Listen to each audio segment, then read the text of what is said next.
Qu'est-ce que vous voulez? الاستقلال روحوا بلادنا الاستقلال الحق حريتنا. Bonjour à tous et bienvenue sur le podcast d'Emita et la revue de cinéma critique et décolonial. Au programme de ce 3e épisode, on va discuter de 2 sorties ciné très récentes. Soum Soum, la nuit des astres de Mahamat Saleh Haroun, dont la critique est d'ores et déjà en ligne sur le site d'Emita, et Dao d'Alain Gomis, dont la critique va paraître dans quelques jours. Je rappelle de manière assez ironique que ces 2 films ont été présentés lors de la dernière Berlinale qui s'est déroulée du 12 au 22 février dernier. Pourquoi est-ce que je dis ça ? Parce que c'est une 76e édition qui a fait beaucoup parler d'elle pour des déclarations particulièrement apolitiques. Je suis Simon Waro et aujourd'hui j'ai le plaisir d'être accompagné de Fanta Silla. Bonjour Fanta. Bonjour. Tu es réalisatrice, scénariste, critique de cinéma et journaliste franco-malienne et sénégalaise. Et tu as également créé The Black Film Critic Syllabus, une base de données en ligne dédiée à la critique cinématographique noire. Au micro de cette émission, on retrouve également Orfeo Gagliardini. Bonjour. Bonjour Orfeo.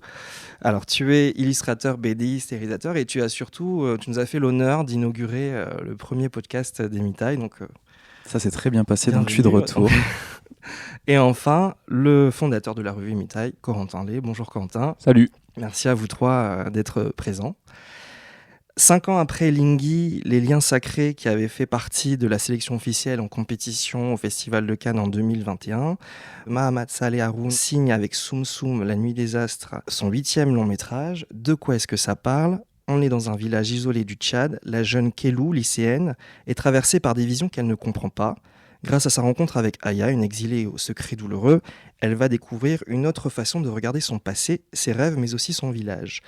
Mais en prenant la défense d'Aya, la jeune femme va s'exposer à la violence, à la peur et à la colère des hommes du village, et elle va devoir se battre pour ne pas renoncer à sa liberté. Dans la critique que tu as signée pour Emita et Corentin, tu écris que depuis son premier film, Bye Bye Africa, qui est sorti en 1999, le cinéma de Mahamat Saleh Haroun s'est posé d'entrée de jeu une grande série de questions, parmi lesquelles à qui s'adresse-t-on, qui sert-on, comment se rendre utile pour l'Afrique lorsque l'on parle à l'Europe, comment faire du cinéma sans perdre son âme.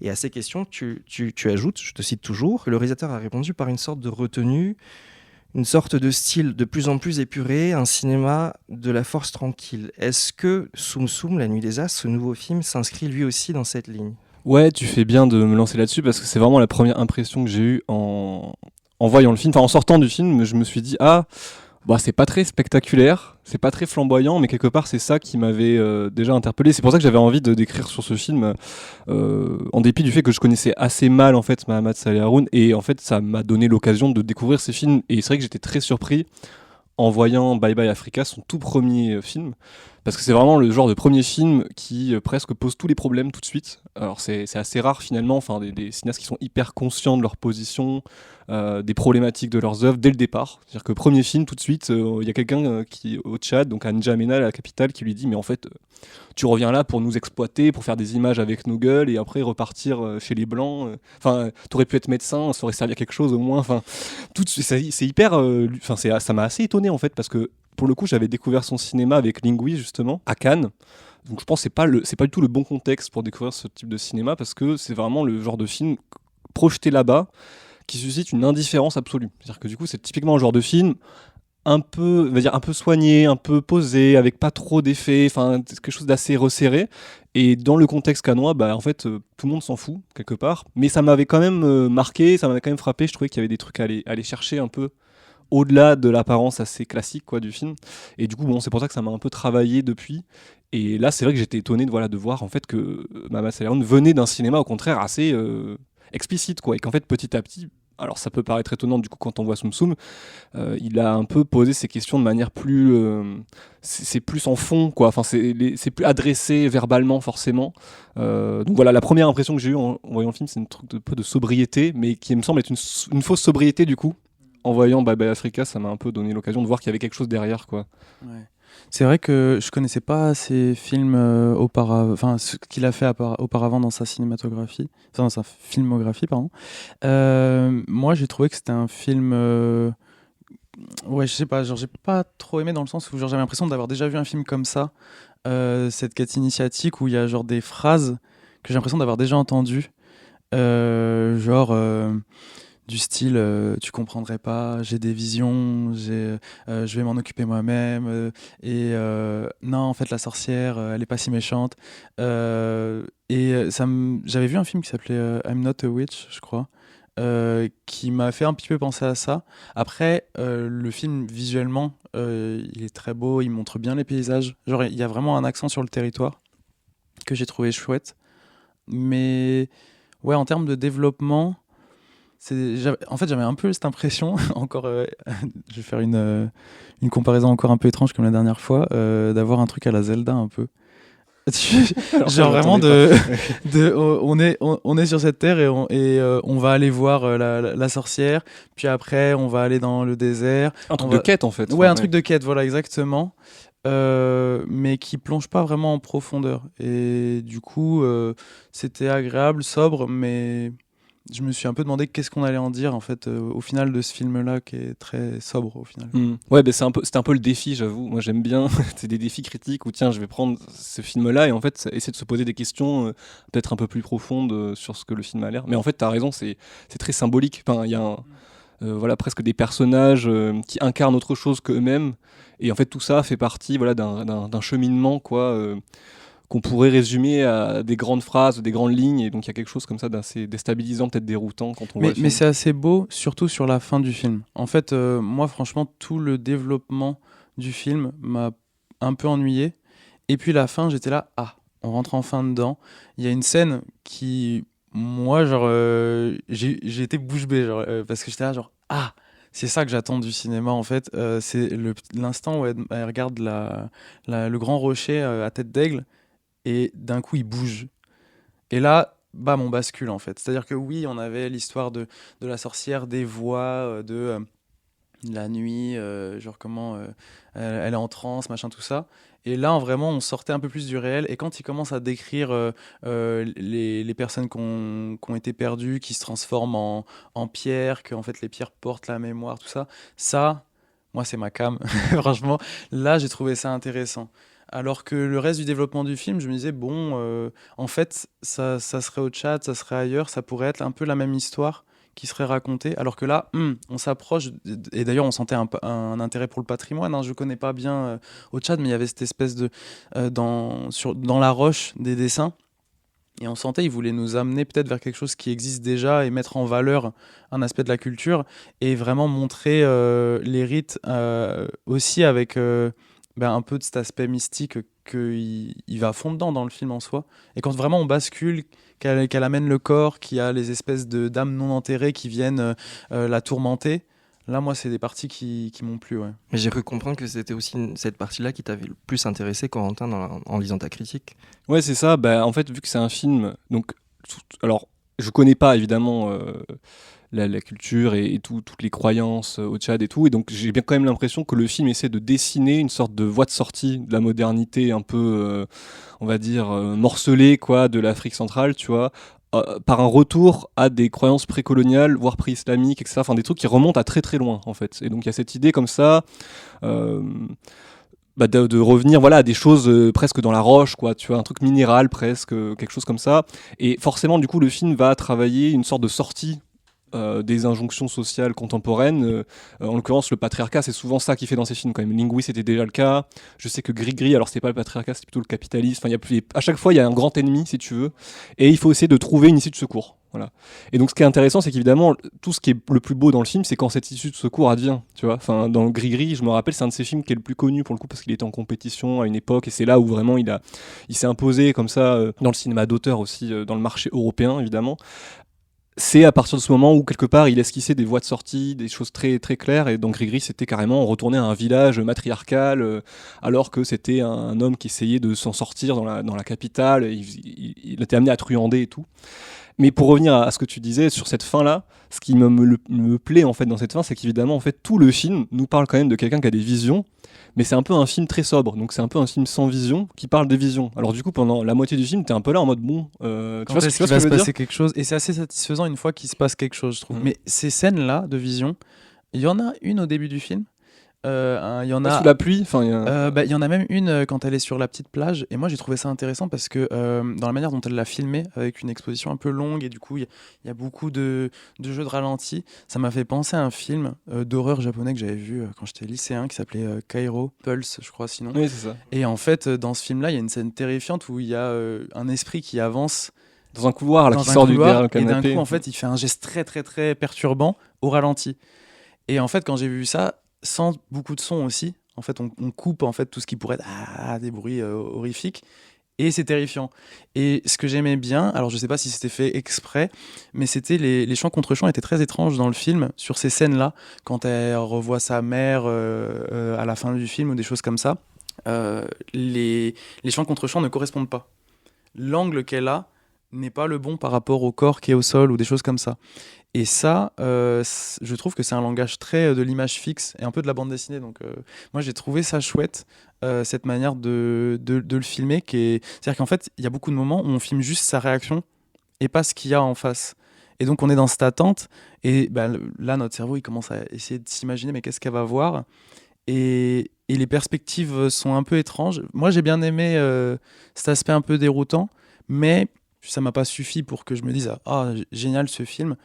Donc voilà. C'est intéressant ce que tu dises sur que tu retrouves le découpage un peu BD, parce que c'est la question du découpage plutôt que du montage, c'est-à-dire plutôt que mettre des effets, on va juste vraiment découper les scènes avec une sorte de clarté, tu sais, pour qu'on comprenne en fait visuellement quel est l'enjeu, le personnage est plus petit que le décor, etc. Et en fait, il a un découpage hyper simple du coup, très direct presque, et même dans les scènes de vision, comme tu dis, parce qu'en fait on a des corps un peu désarticulés qui arrivent, on va pas spoiler non plus, mais qui apparaissent et tout au loin, et en fait c'est bizarre parce que c'est pas spectaculaire, il n'y a pas de caméra qui tremble d'un coup, tout part en vrille, non, il y a un truc un peu posé comme ça. Et c'est ça qui est beau à la fin, c'est que du coup, la question des ancêtres, des esprits, etc., presque elle s'immisce dans la mise en scène du film, comme si à la fin il y avait une sorte de réunion, tu vois, entre ce qui au départ était conflictuel, genre j'ai des visions, et ces visions je les accepte pas, elles me font peur, etc., puis à la fin je les accueille, et donc la mise en scène elle-même, on sait plus la différence à la fin, tu vois, ce qui est faux, ce qui est vrai dans le désert, donc en fait elle amène un corps dans le désert, et du coup il y a toute cette espèce d'apparition, de surgissement qui arrive à ce moment-là. Mais et ce je qui trouve est ça un hyper petit beau, peu peut-être dommage,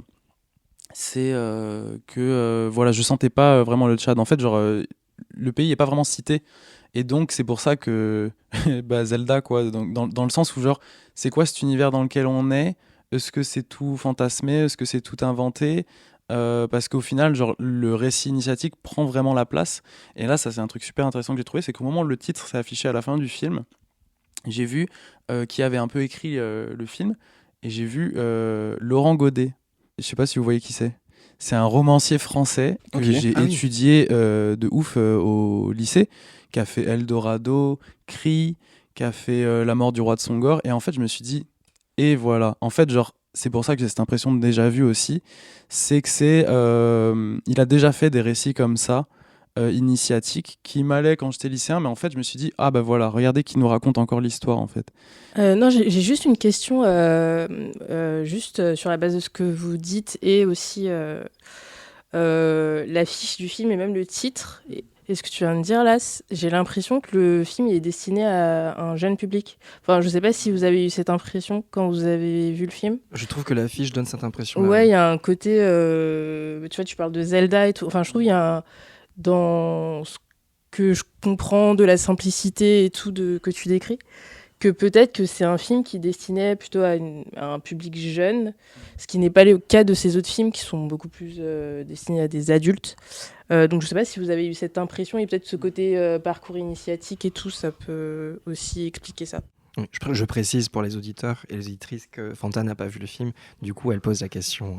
Ouais, c'est hyper juste, on l'a pas dit, mais c'est quand même un personnage d'adolescente. Elle va à l'école à un moment, tu vois, et il y a tout ce truc à un moment, voilà, elle prend son sac à dos, elle est sur le chemin de l'école, et en fait sur le chemin de l'école, il cadre son parcours, mais d'une manière très lointaine, comme s'il y avait quelque chose de plus grand derrière son parcours.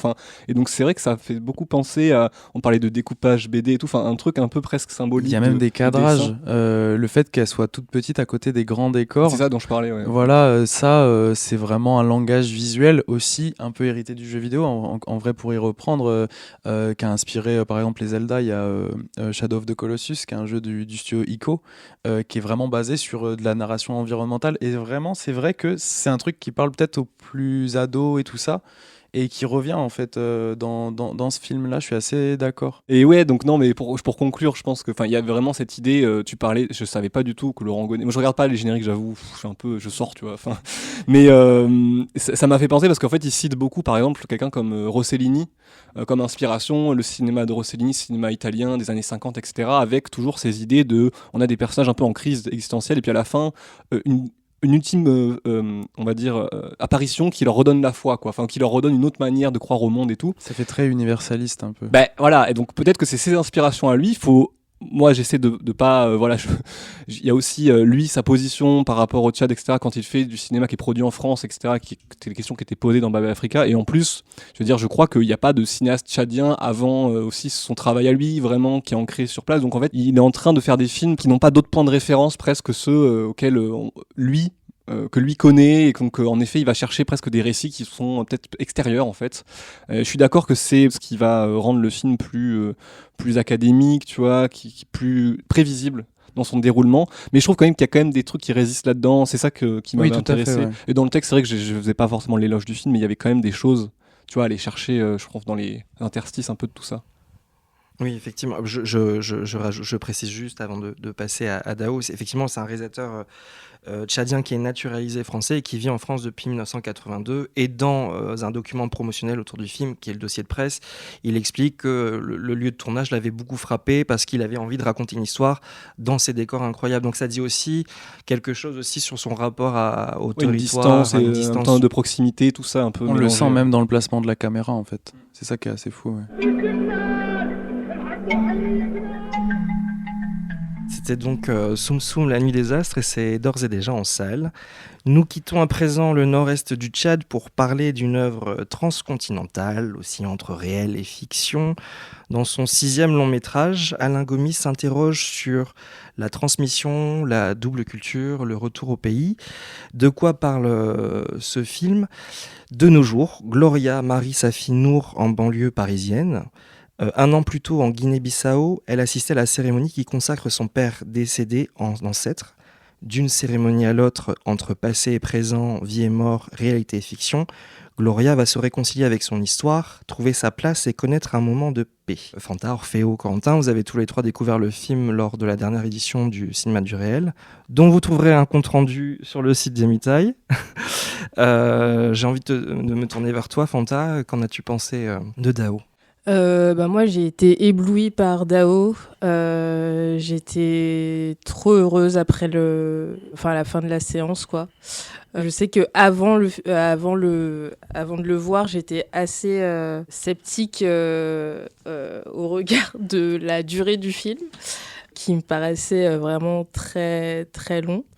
Mais c'est passé super vite parce que c'est un film très généreux, très bien construit, avec aussi quelque chose, moi, que j'aime énormément dans le cinéma, ce sont les acteurs. Et il y a vraiment une générosité de ce côté-là. Enfin, c'est plein de monde, en fait, ce film. La musique est super.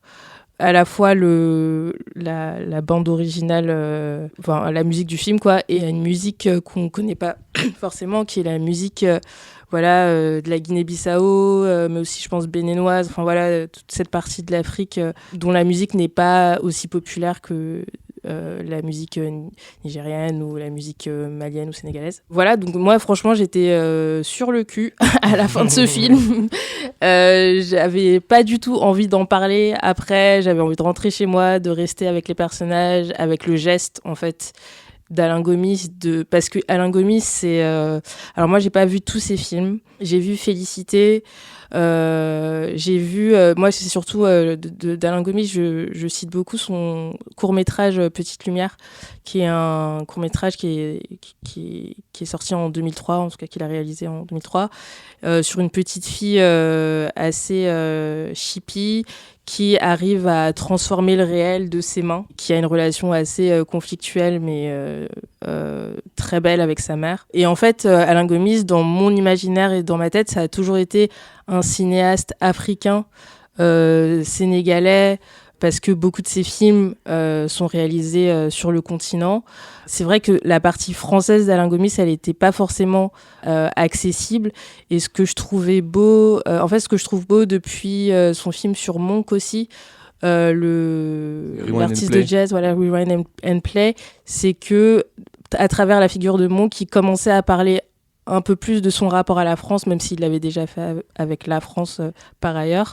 Et que là, vraiment, j'étais trop contente de le voir filmer la banlieue parisienne et de le voir en France, en fait, bizarrement.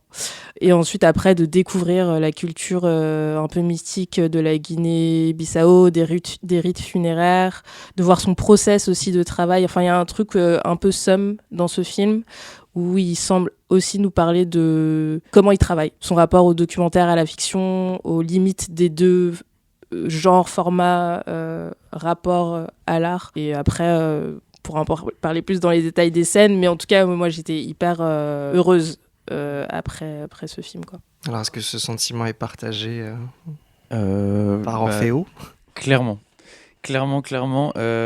Pour moi, c'est un film qui présente vraiment une réelle possibilité d'ubiquité, genre entre France et Guinée-Bissau, parce qu'en plus, moi, je suis d'origine de Guinée-Bissau.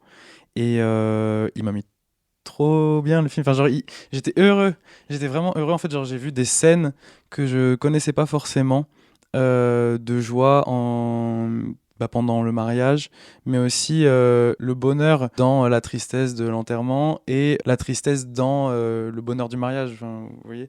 Et non, vraiment, c'est un film qui m'a beaucoup plu. Et c'était intéressant de voir aussi l'aspect des rites funéraires des Manjac, parce qu'en vrai, comment moi, ma famille, elle est basée à Bissau, et on est Bijago ou Peul, et en fait, c'est pas pareil du tout, quoi. Enfin, tout n'est pas pareil, mais il y a des choses similaires. On en parlait avec Corentin, parce que mon oncle est décédé il y a pas longtemps, et donc je suis allé aussi à Bissau pour son enterrement. C'est pas pareil, mais je reconnaissais aussi ces moments-là, donc c'était assez fou d'avoir aussi le rapport entre la sortie du film et puis vivre ça. Mais c'est un film qui m'a beaucoup parlé au moment où je l'ai vu, et qui vraiment laisse une très belle marque de joie. Ouais. Et c'est rare. Oui, Corentin, tu voulais rajouter quelque chose ? Moi, n'étant pas afrodescendant, mon rapport au film, si tu veux, il se tourne beaucoup sur ce que j'ai ressenti en voyant d'une sorte de sentiment communautaire, mais dans le bon sens du terme, enfin vraiment dans le beau sens du terme, même de le Dao, quoi. Enfin, j'ai vraiment essayé d'être un bon élève, quoi, de voir ce qui avait marqué au début. Le Dao, c'est ce qui relie tout du début à la fin, enfin sans début ni fin justement. Donc une espèce de ronde. Donc et vraiment de prendre le film comme ça. Et surtout d'essayer de comprendre le montage comme ça. C'est-à-dire que vraiment, la première fois que je vois le film, j'ai vu 2 fois du coup. La première fois que je le vois, à un moment, je me dis, il va se passer quelque chose. Enfin, je sais pas comment dire, il va y avoir un événement qui change le film. En fait, non, le truc continue un peu comme une espèce de petite boucle comme ça qui dure 3 heures, qui pourrait durer 6, 2, 1, enfin, peu importe.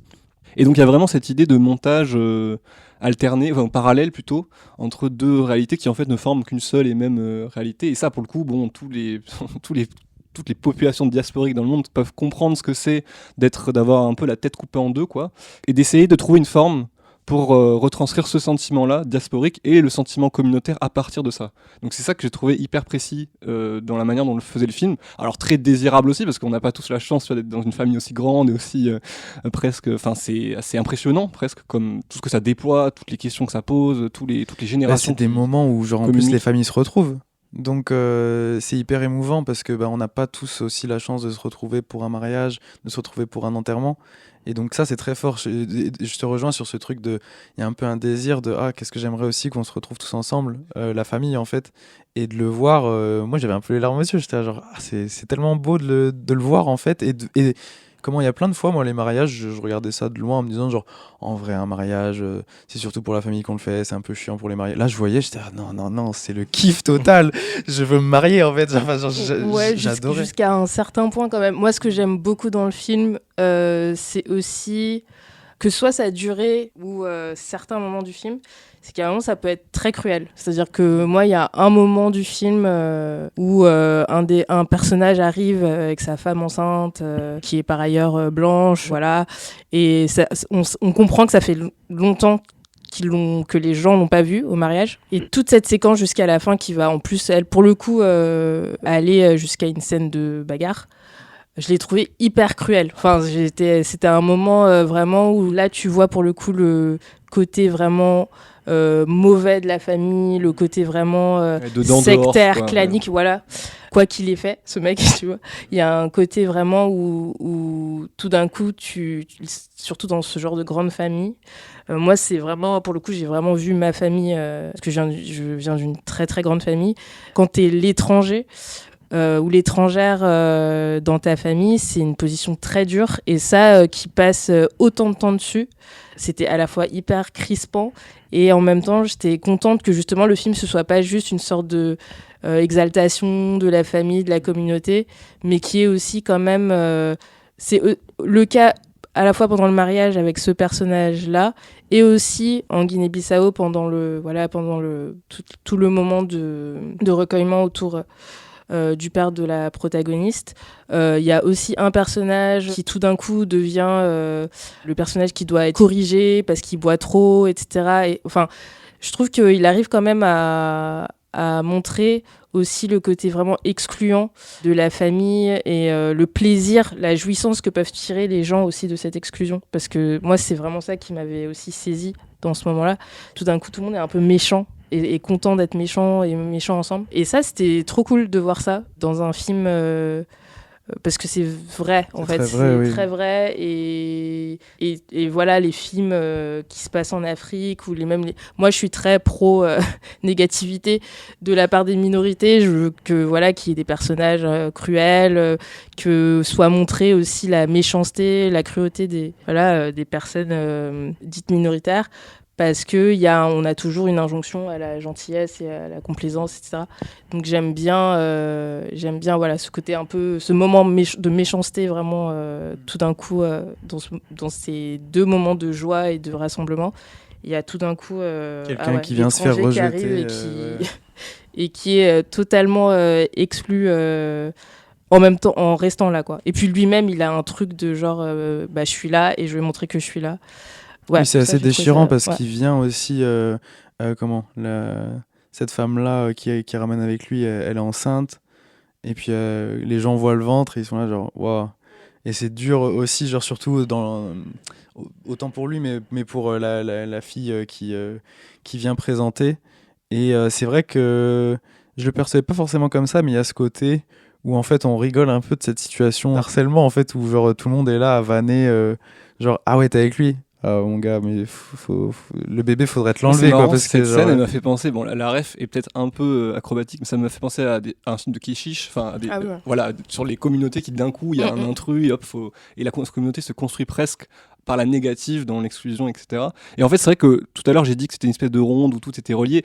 Je veux pas faire. Enfin, le film ne fétichise pas du tout la communauté. Au contraire, c'est la communauté comme étant elle aussi un lieu de conflit ou un lieu de rapport de force. On le voit beaucoup quand, je sais pas, à un moment, ils négocient des sommes d'argent, etc. On sent qu'il y a beaucoup de tension, en fait. Oui. Beaucoup d'amour et beaucoup de tension en même temps, et tout ça est un peu entremêlé.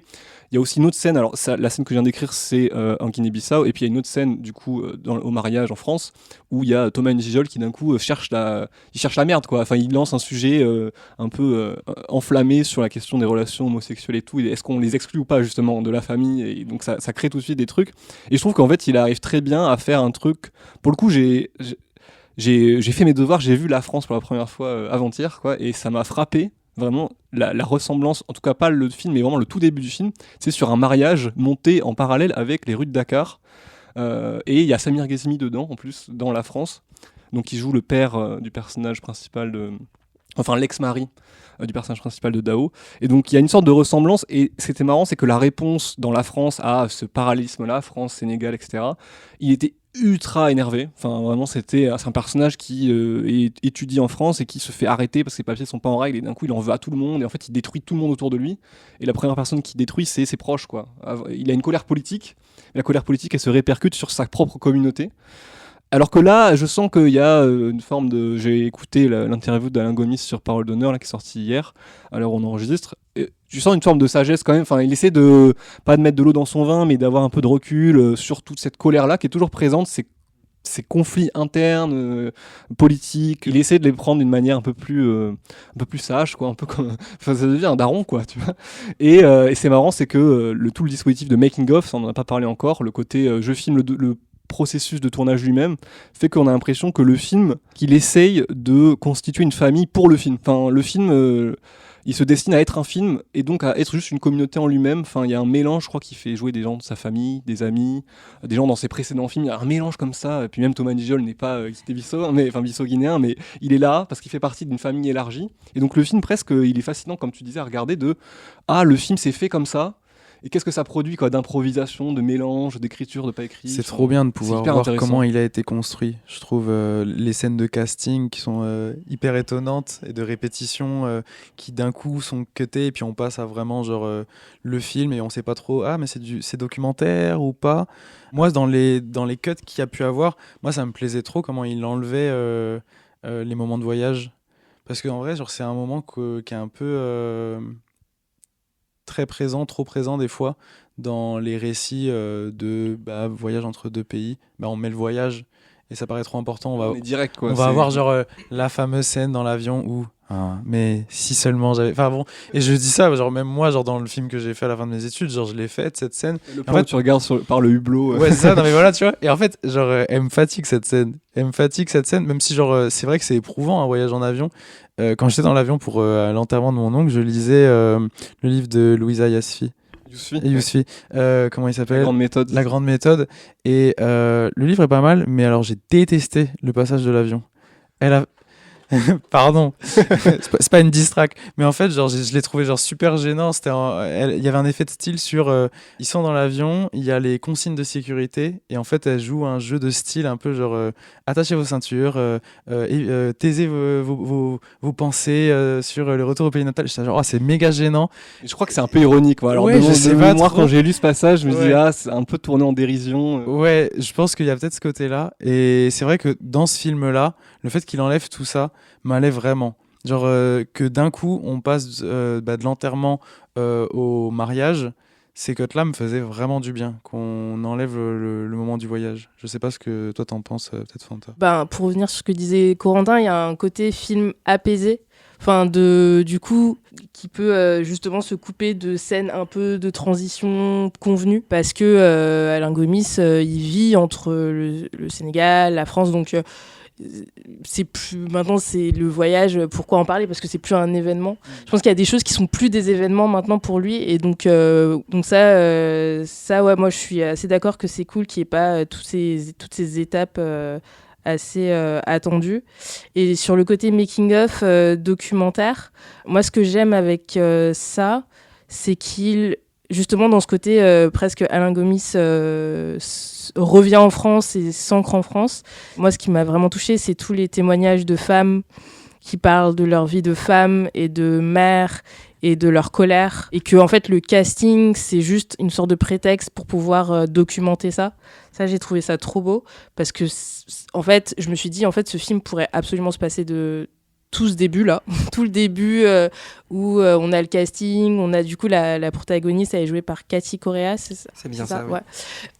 Qui parle de son rapport à la fois au jeu, à l'idée de devenir actrice, à l'idée du film. Ça pourrait ne pas du tout exister dans ce film, c'est-à-dire qu'on pourrait passer directement au mariage et au rite funéraire, mais il le garde, et il y a un truc un peu gratuit, genre presque quelqu'un qui met ses rushs qu'il devrait laisser au sol dans le film, et je trouve ça mais ça fait trop du bien, quoi. Je trouve que c'est génial parce que sur cette parole en fait que les femmes prennent et expriment leur colère. En fait, ce qui est génial, c'est que si c'était juste... si on avait enlevé cette partie-là, on pourrait vraiment pas comprendre certains aspects qui sont que on les voit dire elles-mêmes, genre toi, t'aimerais jouer quel rôle ? Moi, je serais la cuisinière dans cette scène-là. Et en fait, genre, on voit les gens aussi se projeter, genre, dans quel rôle, en fait, j'aimerais avoir dans un film. Et donc cet aspect hyper participatif, le fait que tout le monde, moi je vais jouer moi en fait, ou alors je sais plus, il y avait un gars, il se donnait un rôle qui était pas le sien dans la vraie vie, et je trouvais ça hyper beau en fait, parce que on oublie que le cinéma quand c'est pas avec toute l'économie qu'on connaît. Et du coup, je peux penser à Olivier Marbeuf quand on parle de tout ça, genre de comment on peut repenser le cinéma avec juste d'une autre économie, comment on le produit, fait, ouais. Comment on le produit. Et en fait, de voir ça, c'est trop bien parce que genre ça vient mettre en application toutes ces théories entre guillemets là, et on les montre et elles font partie du récit parce qu'en fait, ça en dit quelque chose, quoi. Voilà, et qu'elle vienne exprimer cette colère-là et finalement, à travers le cinéma, trouver une solution, c'est super beau. Oui, et ça nous permet de, en fait, ça nous permet de comprendre la protagoniste, qui est du coup une femme noire qui doit avoir la cinquantaine, du coup un personnage qui n'existe pas du tout dans le cinéma français, si ce n'est dans des rôles absolument subalternes, muets ou volubiles, mais ne disant rien. Et du coup, là, ce qui est intéressant, c'est qu'il crée presque une sorte de filiation. C'est comme si, en fait, il essayait de... Et ça, c'est quelque chose à laquelle je m'identifie beaucoup. C'est qu'il essaye de rattraper le temps et tout ce qui n'a pas été fait en 50 ans d'existence d'Africains en France. Et j'ai l'impression que cette première partie, c'est aussi ça. C'est vraiment... il n'y a pas eu assez de films avec des femmes noires de 50 ans, alors je vais mettre tout mon casting au début. Comme ça va rattraper la faute un peu du cinéma français d'avoir exclu ces femmes de l'imaginaire, quoi. Ouais, c'est comme créer une maison, quoi. Ouais. Enfin, tu vois, créer un espace, et c'est pour ça que le film dure longtemps, presque. Oui. En fait, presque. Bah C'est ouais. de dire, quitte à faire ce film autant qu'il dure le plus longtemps possible pour donner de l'espace à tout ça. Et parce qu'en plus, dans ce parti de making-of, il n'y a pas que les scènes avec les actrices principales au début. Moi, il y a un plan qui m'a vraiment marqué, je ne sais pas si vous aussi, mais c'est au milieu du film, vraiment au tout milieu. On commence à avoir des rites, et donc se pose la question de la distance et de la folklorisation, ou de potentiellement, tu vois, le côté un peu fétichisant, donc on peut avoir sur les rituels traditionnels et tout. Et à un moment, donc, il y a une femme bissau-guinéenne qui est dans une chambre, qui s'adresse donc à Alain Gomis et qui dit qu'est-ce que ça fait de filmer ces rites, etc. Enfin, vous en pensez quoi, en fait, que je sois là avec ma caméra, machin. Et en fait, elle dit une phrase, mais assez ouf, et ça m'a beaucoup travaillé, parce que je pense qu'à Emitaï, c'est des choses qu'on veut questionner. Elle dit, vous filmez ça, mais ça dépend qui regarde. C'est-à-dire que là, d'un coup, c'est pas que...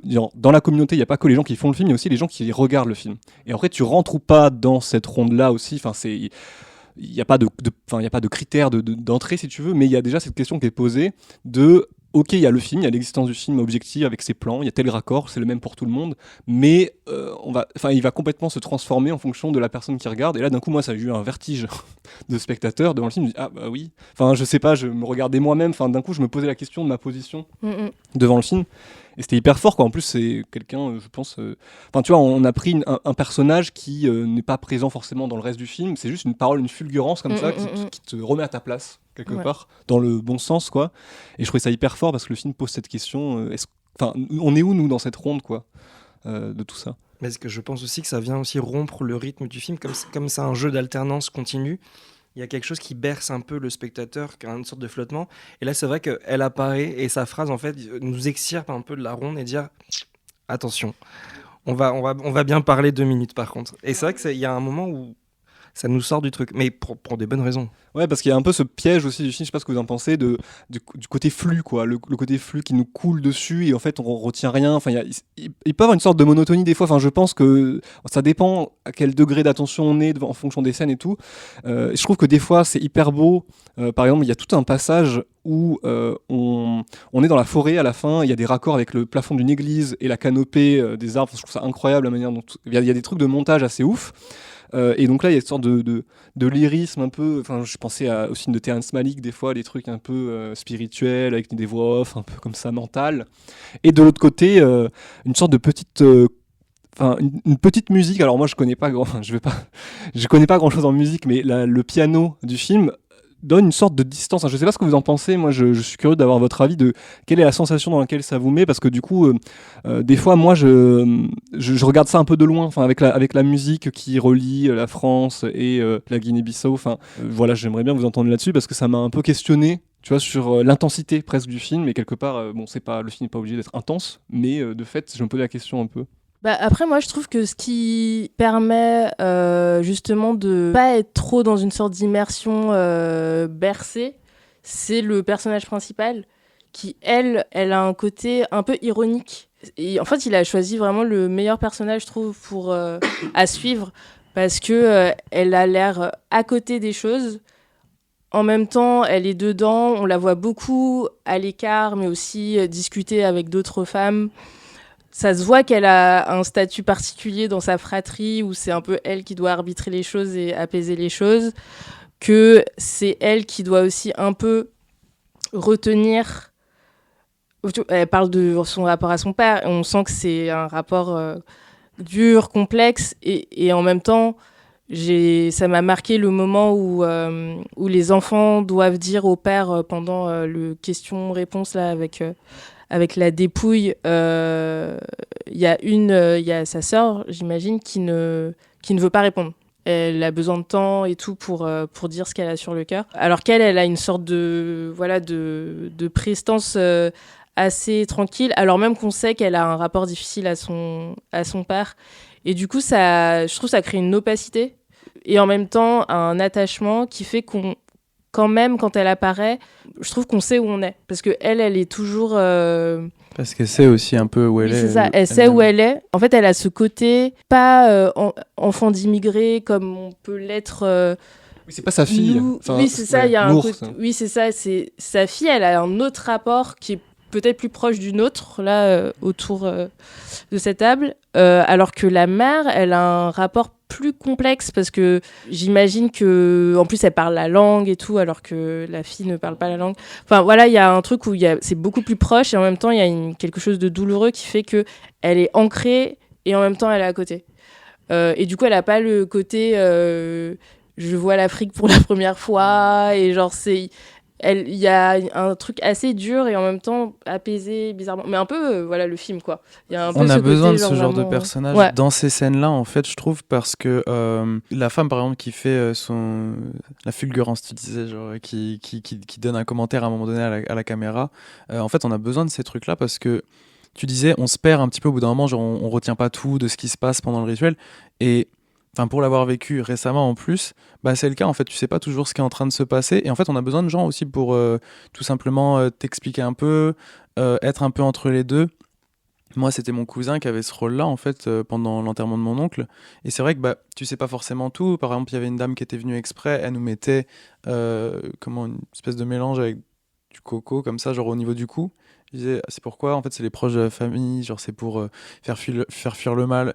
Pareil il fallait qu'on prépare un plat pour mon oncle après qu'il soit enterré devant genre une partie du cercueil qu'on avait enlevé et il fallait le mettre par terre, lui parler et en fait il y avait quelqu'un qui était avec moi, c'est à dire que moi je faisais mes prières mais quelqu'un me disait donc là tu poses, voilà, là tu peux, c'est comme s'il était là, tu peux lui parler, puis on se met en retrait, tu fais ta prière, tu te laves les mains, enfin et je trouve que c'est bien genre de pas rendre le truc hyper évident toujours genre oui tout le monde sait ce qu'il est en train de faire là maintenant et tout ça et ouais, en fait, à des moments, le film, il a cet aspect, il t'explique aussi, genre, comment les choses sont faites. Et donc, on a une façon, genre, de documenter tout ça.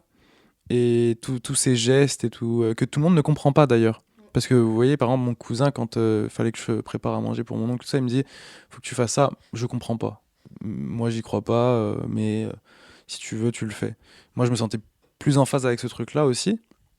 Et donc, chacun, il trouve son compte. Et il y a une pluralité de réactions à tout ça et qui est hyper bien à capturer à ces moments-là. Parce que, en tout cas, à Bissau, je sais pas, pour les Manjacs, c'est peut-être un petit peu différent de à Bissau à la capitale, mais pour un enterrement, on met des grandes bâches, on banalise la rue et il y a des chaises en plastique.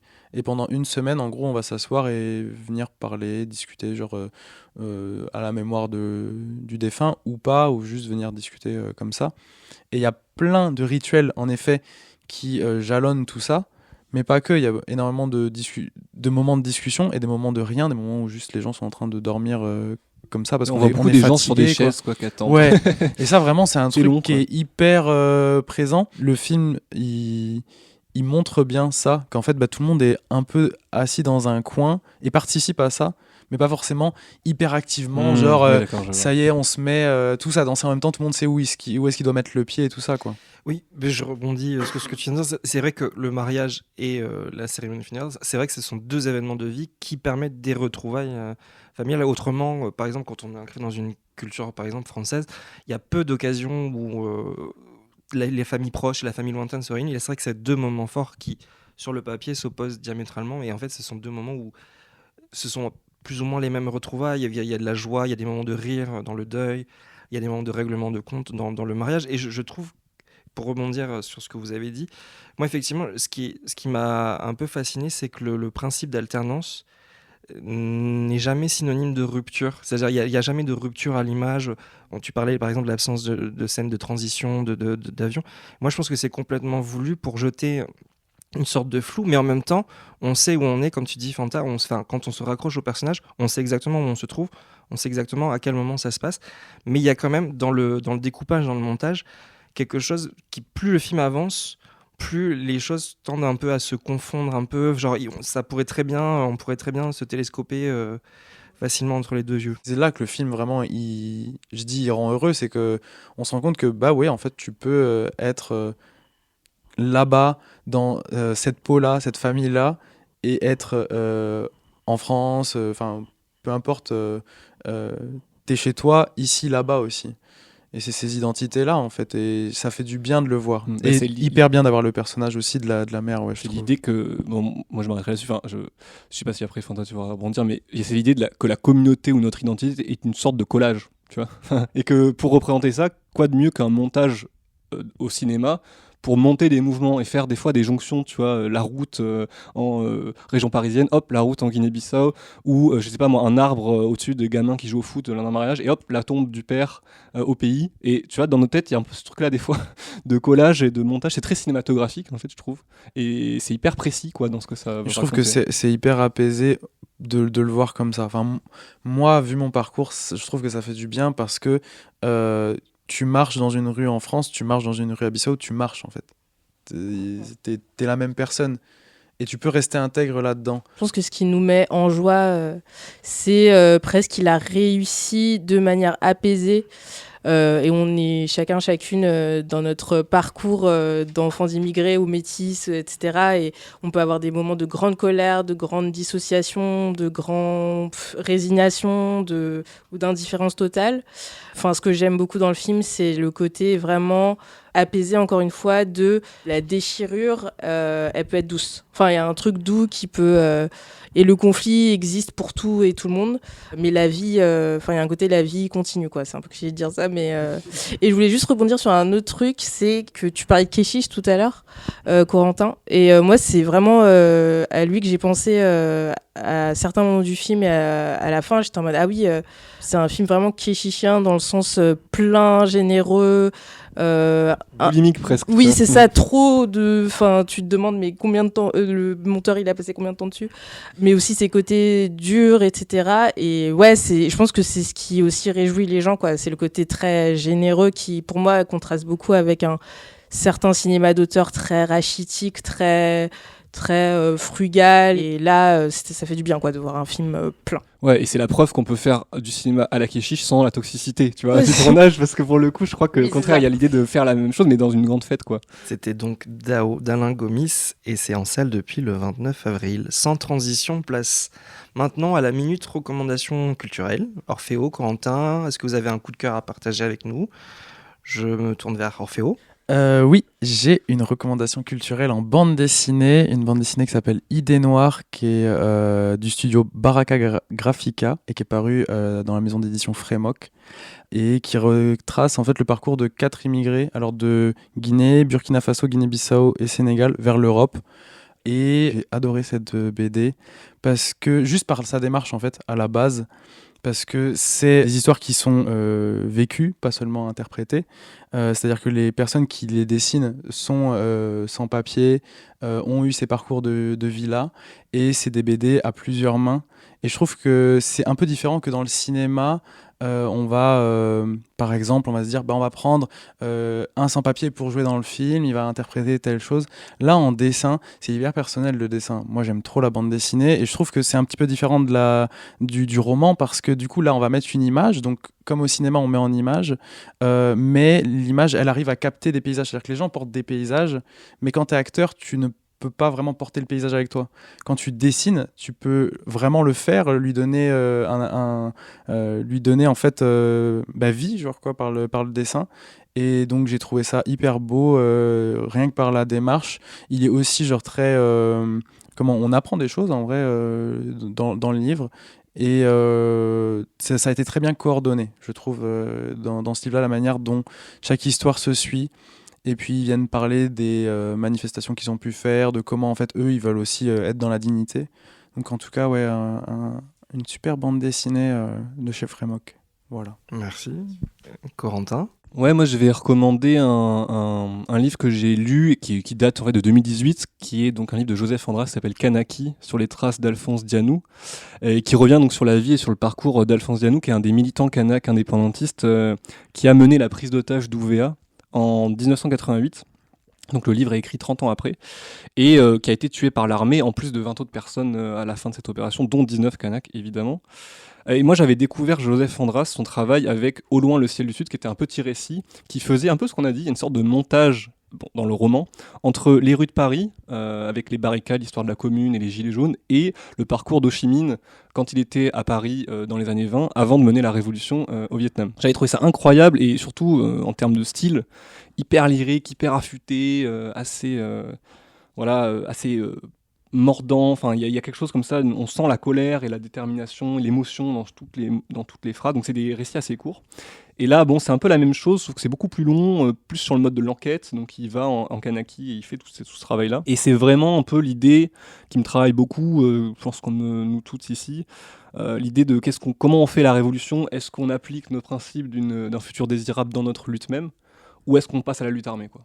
Ou est-ce qu'on fait tout péter? Bon, je veux pas qu'il y ait le GIGN qui débarque demain, mais c'est vraiment ça, parce que le personnage d'Alphonse Dianou est une contradiction. Voilà, il y en a qui l'ont comparé à un terroriste, machin, et d'autres à Gandhi. Donc voilà, il avait cette contradiction-là qui n'en est pas une, en fait, et le livre en parle très bien. Et puis l'occasion, moi, ça a été aussi très honnêtement l'occasion de découvrir aussi l'histoire de la Kanaki contemporaine.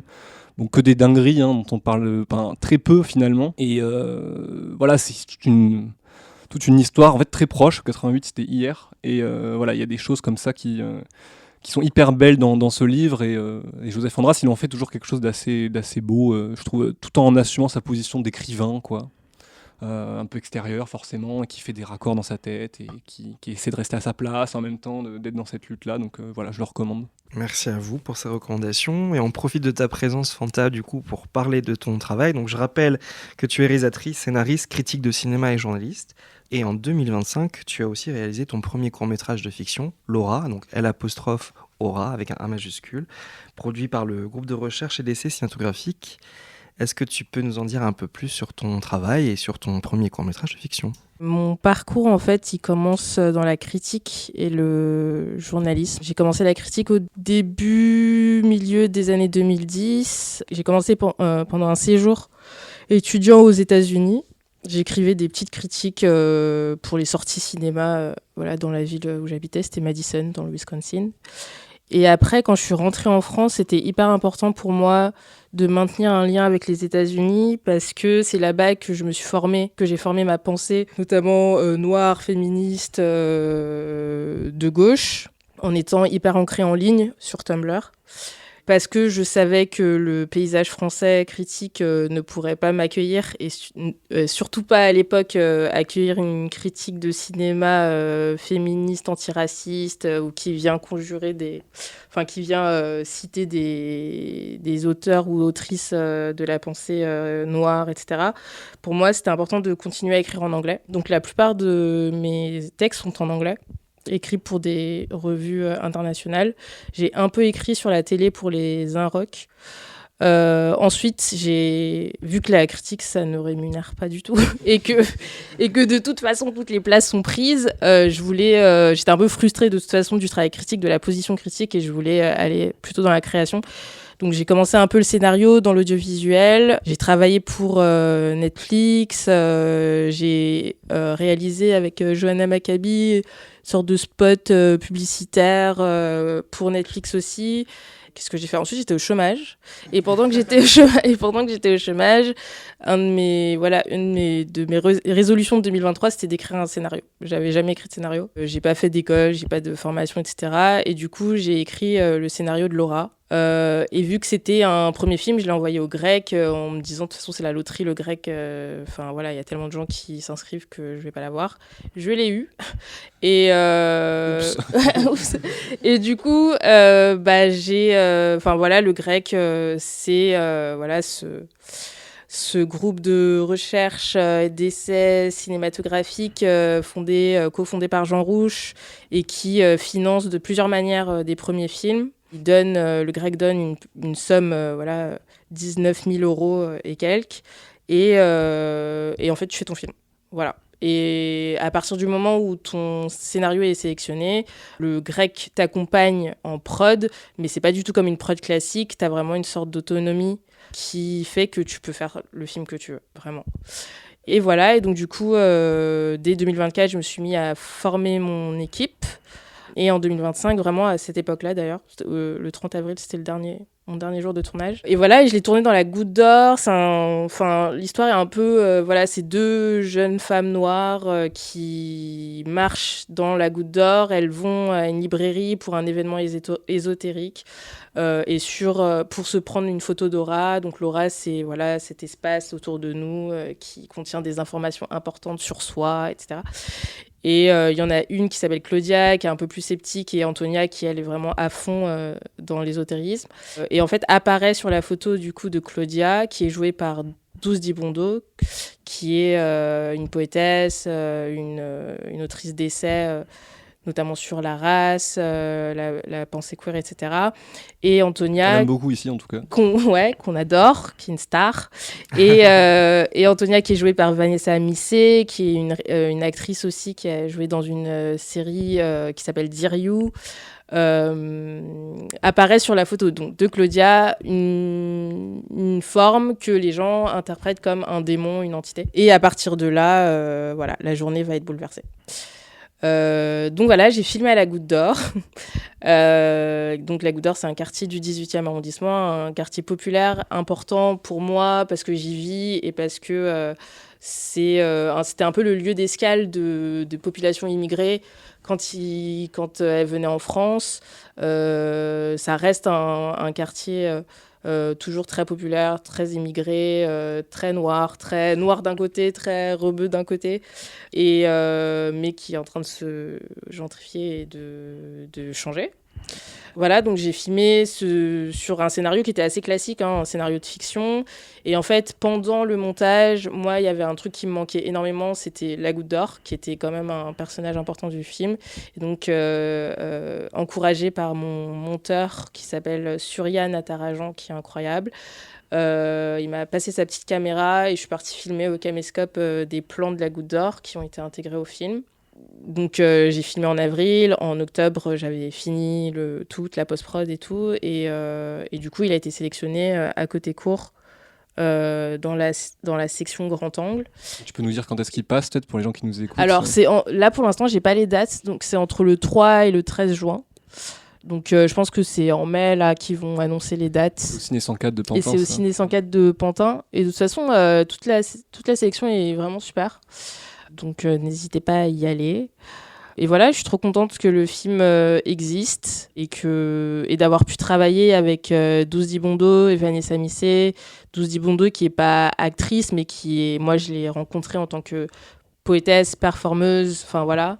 Et pour moi c'était un peu une évidence qu'il fallait qu'elle devienne une star de cinéma. Elle a une grande présence dans le court. Enfin, elle a une présence assez incroyable dans le Aura, court-métrage. Ouais, exactement. Et ben c'était un peu ça. C'est marrant, mais bon, maintenant le film est terminé. Mais il y a un moment où j'étais en mode, mais est-ce que c'est la bonne actrice pour ce film? Parce qu'elle a déjà trop d'aura. C'est pas hyper crédible que les gens ne croient pas qu'elle pense qu'elle a une aura ou qu'elle a une aura. Mais après, je me suis dit, bon, c'est pas non plus. Je m'adresse pas que à nous autour de la table. Il y a d'autres gens qui sont pas forcément au courant que Douce est une star. Mais oui, voilà, donc j'étais trop contente qu'elle l'accepte. J'étais trop contente aussi de travailler avec Vanessa, que j'ai rencontrée absolument randomly en regardant un film quand je cherchais ma ou mon chef-op. Et puis c'était un tournage comme un peu Daos. Un peu la caractéristique du film, c'est qu'il y a énormément de gens. Il y a beaucoup de gens derrière le film et dans le film. Et ça, c'est un truc qui était important pour moi.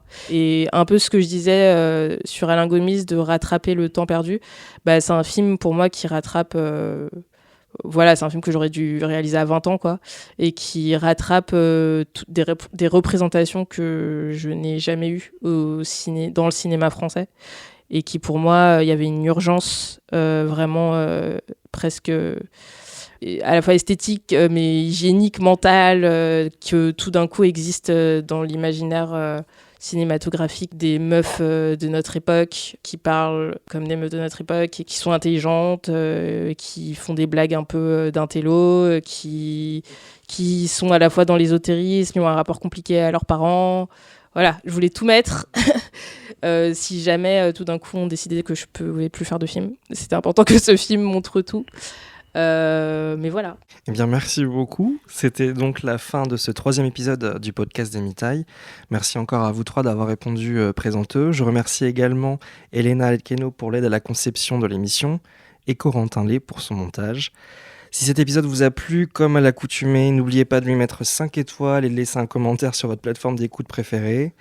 Je rappelle autrement qu'Emitailles, c'est une revue associative qui réunit une équipe de plumes bénévoles. Si vous souhaitez soutenir la revue, je ne peux que chaleureusement vous inviter à participer à la cagnotte. Vous retrouverez le lien de celle-ci sur le site emitaille.fr et il vous suffit de cliquer sur le bouton Nous soutenir. Vous pouvez aussi nous retrouver sur Instagram en tapant Emitaille Revue, tout collé en un seul mot.